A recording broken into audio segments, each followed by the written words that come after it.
Hello, my name's Eric and welcome to Southern Tier Gardening.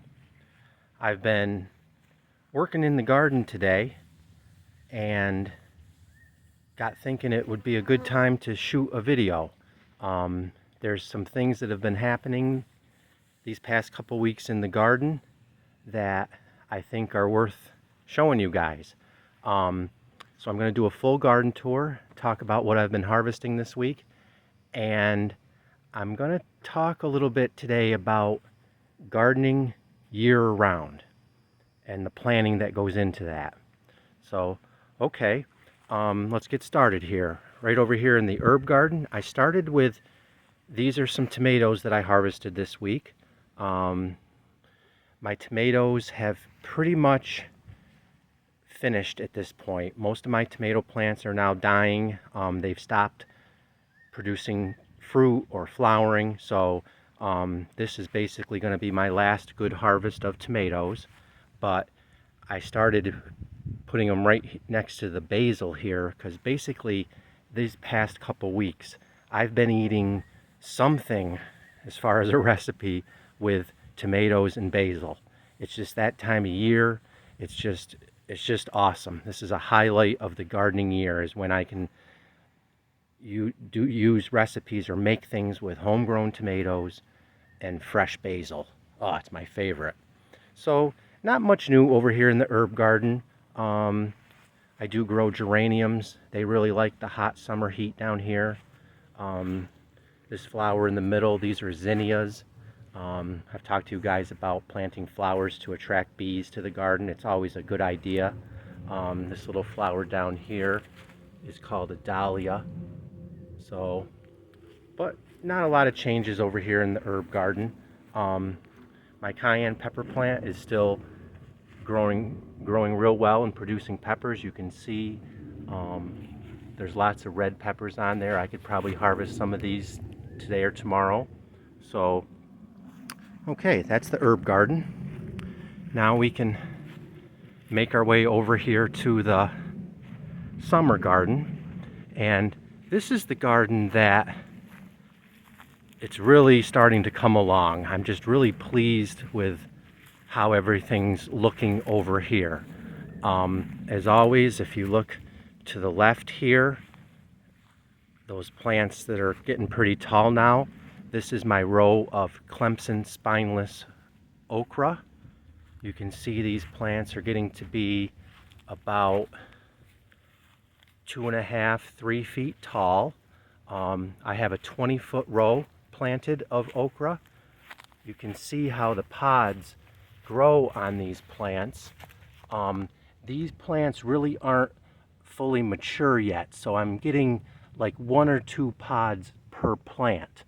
But as these get a little bit taller and more mature, you'll start seeing 5 to 6 pods forming on each plant. So that's when you can really start harvesting some okra. You know, I have 12 plants here.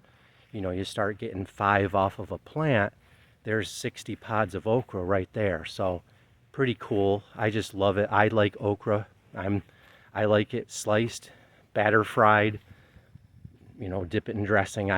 That's how I like okra, but it is one of my favorites. It just does so well down here in the summer heat. Produces a really pretty yellow flower. So that's doing real well. Now, over here, showing you guys, these 3 rows are my sweet potatoes. I keep this bed weeded. I try to keep it nice and clean. I do a lot of tilling. Today I spread some compost in between these rows of plants in the dirt, and then using my pickaxe I tilled that compost in, and similar to when I grew potatoes, I kind of brought a little bit of that soil up and around these vines. You don't hill them up as high as you do regular potatoes, but I do like to, at this time, you can see these plants have really started to fill in the entire row. So this is when I like to add some compost onto the layer, the dirt to the side of the plants, till it into the soil, and then using a metal rake, bringing it up around the plants. It just helps with weeding. It keeps your soil nice and aerated and light and fluffy. And how you want your garden bed to be when you're growing sweet potatoes. And it's a perfect opportunity to fertilize, and I'm doing that. This is the first time, this is an experiment this summer. This is the first time for my fertilization program for this garden bed. I'm using only my homemade compost. I'm not using any other fertilizer.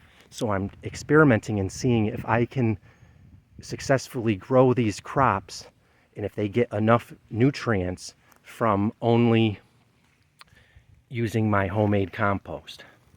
So lastly, over here you can see this just mass of these huge leaves. These are my Cherokee Tan pumpkins. They're just doing great. I did notice over here today, let's see if we can get down here and see, this is the very first pumpkin I've seen. It's very tiny at this point, but you can see right there, that's a pumpkin flower right there. Hopefully that flower will survive and be pollinated, and that could be my first pumpkin. So everything's going real well in this garden. I have had to water quite a bit this year, more than usual. We've had some real hot, dry weather. So now I was talking to you guys about gardening year around. So I've told you guys I have two 15 by 25 foot garden plots, and each season I rotate my crops. So last summer over in this side is where I had my tomatoes and cucumbers and peppers, and over on this side last year were my sweet potatoes and pumpkins. So now I rotated, so now over here are my tomatoes, peppers, cucumbers. So basically at this point, this garden is pretty much finished. I have been starting to remove some of the dead and dying tomato plants.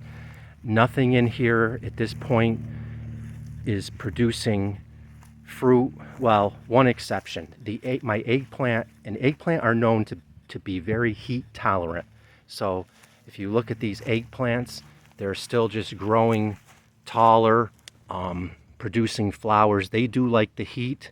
If you look right down here, I've got there's an eggplant forming there. So, but other than the eggplant, pretty much this garden is done. We had some extremely hot weather a couple weeks ago, and disease has just really set into these plants.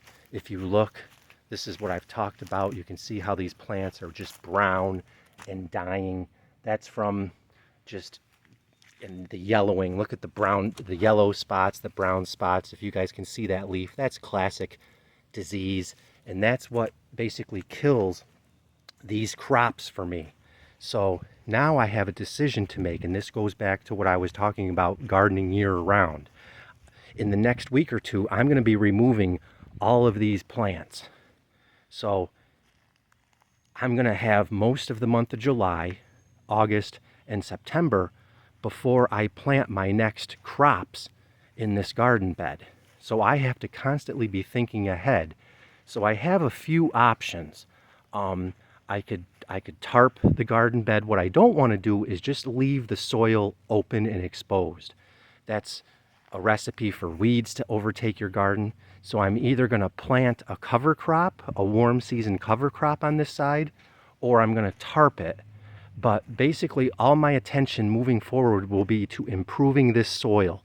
I'm going to be working weekly and monthly towards October to get this soil as healthy as I can, because in October I will be planting my winter vegetables, things like collard greens, turnips, cabbage, broccoli, onions, the things that grow down here through the winter. I might try some lettuces this year. But anyway, going back to my crop rotation, last winter I grew all those crops over on this side. So this winter, I'm constantly rotating my crops, and I do that to prevent diseases. When you rotate the different families of crops, it breaks the cycle of disease. So it's one of the many things that I do as part of my integrated pest management system to prevent pests and diseases. So anyway, that's about ready to wrap it up. I just wanted to, like I say, talk to you about a little bit of what it's like going into the real heat of the summer down here. Now, another option I actually could do with this garden, and a lot of gardeners around me do, is I could come in here and just plant more tomato transplants, more cucumber transplants. I have enough warm days to grow another whole round of all these crops. But the reason I don't is just because of the extreme heat and humidity that we have in August and September.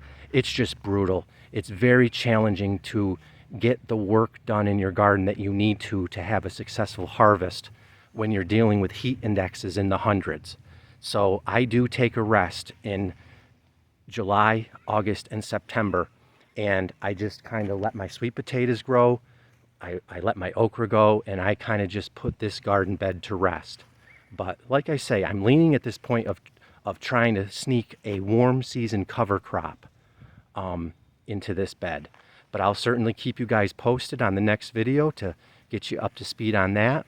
But as always, I can't thank you guys enough for joining me. I hope I've got you thinking about gardening in your backyard, maybe inspired you to try planting some tomatoes or cucumbers. So anyway, I hope everyone has an amazing 4th of July weekend. I'm so excited for mine, and I can't wait for our next video. And we'll see you next time at Southern Tier Gardening.